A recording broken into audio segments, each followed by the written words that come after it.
আসসালামু আলাইকুম রহমতুল্লাহ। আরাফার দিনের আমলসমূহ ৯ জিলহজ। আরাফার দিন ইসলাম ধর্মে অত্যন্ত ফজিলতপূর্ণ একটি দিন। বিশেষ করে হজরতরা এই দিনে আরাফার ময়দানে অবস্থান করেন।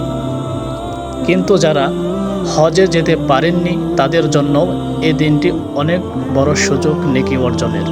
গুরুত্বপূর্ণ আমলসমূহ: নফল রোজা রাখা। রাসূল সাল্লাল্লাহু আলাইহি ওয়াসাল্লাম বলেছেন, আমি আশাবাদী আরাফার দিনের রোজা অতীত ১ বছরের এবং আগামী ১ বছরের গুনাহের কাফফারা হবে।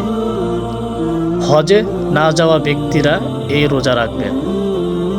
দোয়া ও ইস্তেগফার করা। রাসূল সাল্লাল্লাহু আলাইহি ওয়াসাল্লাম বলেছেন, আরাফার দিনের চেয়ে উত্তম কোনো দিন নেই যেদিন আল্লাহ তাআলা অধিক সংখ্যক বান্দাকে জাহান্নাম থেকে মুক্তি দেন। এদিনে অধিক পরিমাণে দোয়া করা উচিত।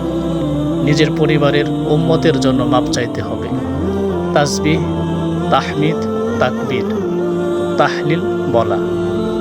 বিশেষ করে এই 4টি বাক্য বেশি বেশি করে পাঠ করা: আল্লাহু আকবার, আলহামদুলিল্লাহ, সুবহানাল্লাহ, লা ইলাহা ইল্লাল্লাহ। সালাত আদায় ও কোরআন তেলাওয়াত। ফরজ নামাজগুলো যথাযথভাবে পড়ুন। বেশি বেশি নফল নামাজ যেমন সালাতুত তাসবিহ আদায় করুন, কোরআন তেলাওয়াত, অর্থ বোঝার চেষ্টা করুন। সৎ কাজ ও সদকা করা। এদিনে যে কোনো নেক আমল আল্লাহর কাছে প্রিয়। গরিবদের সাহায্য করুন, সদকা দিন। তাওবা ও আত্মশুদ্ধি। গুনাহ থেকে ফিরে এসে খাঁটি মনে তওবা করুন। পরবর্তী জীবনে ভালোভাবে চলার অঙ্গীকার করুন।